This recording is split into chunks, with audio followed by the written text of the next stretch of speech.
Welcome to Beatmaking for Beginners. In this episode, I'll be demonstrating how effects processing can help when creating music. With digital audio workstations and VST plugins, there's so many options to choose from. You truly can take sound from anything and create something new from it.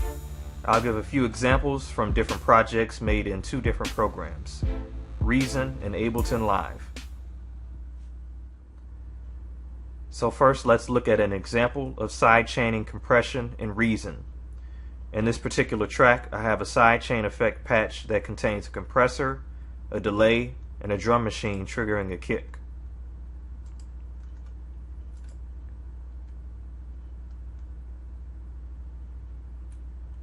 I'll upload this patch and leave a link in the description box. In Reason, you can take a device like a Thor and click Create Effect.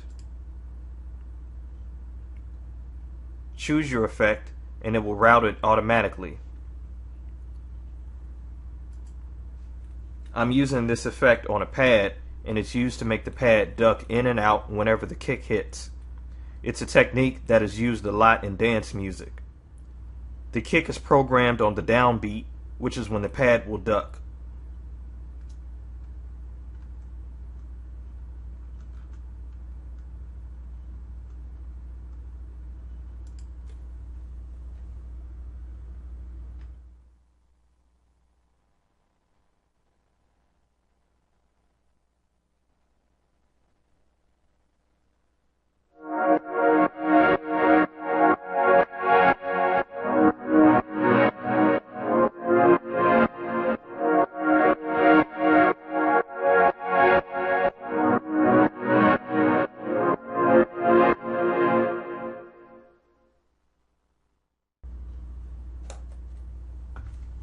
Now here's the entire track in context.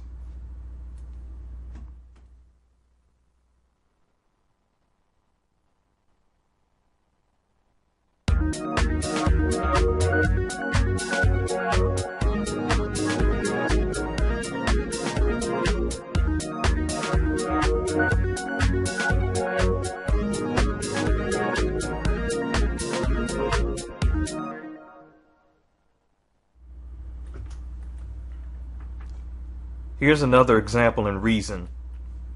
I created an original track that has a 4-bar transition from the verse to the hook.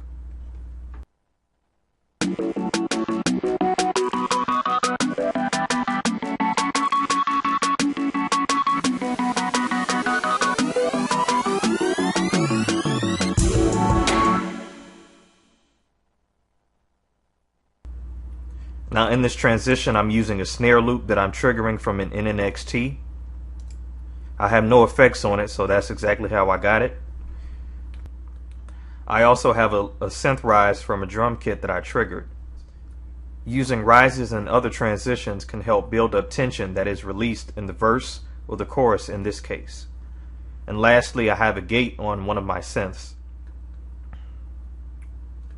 I made a duplicate of this patch that I called Frog, and then I attached a combinator patch orbiting formants.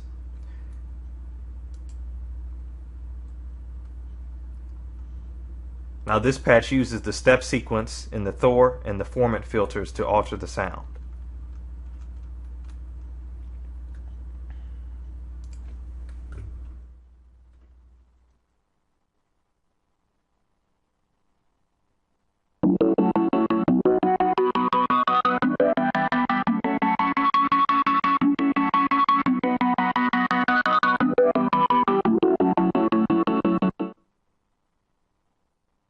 So by coming up here on the combinator patch and hitting bypass, you can hear what the sound was originally.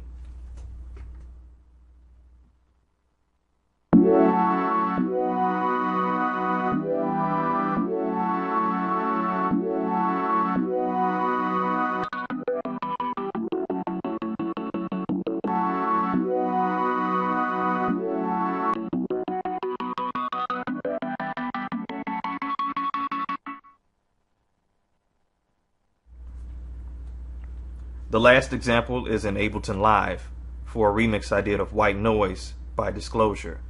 The acapella is a cover by an artist by the name of Emanike.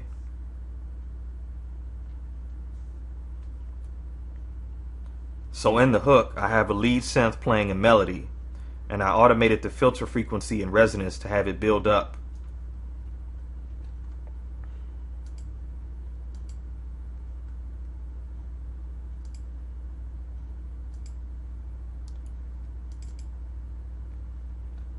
To do that, you right click on the setting you want to automate. Here is filter frequency, and click show automation. And then it shows up in your drop down menu on your track. And you can click in breakpoints from where to start and where to stop at.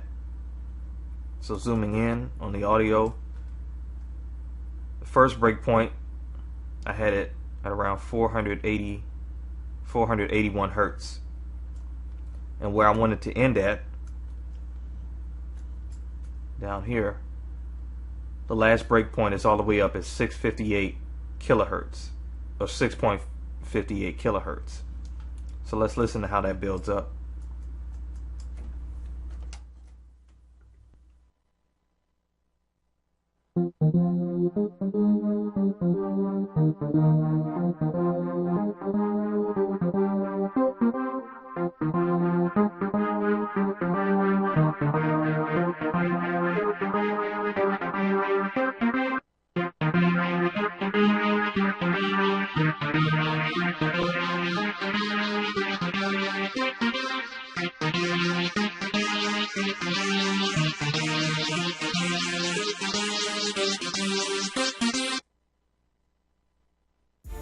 Thanks for watching Beatmaking for Beginners. If you have any suggestions for tutorials, you can leave them in the comments. Please subscribe to the channel and visit my blog for all updates from SureShot Media.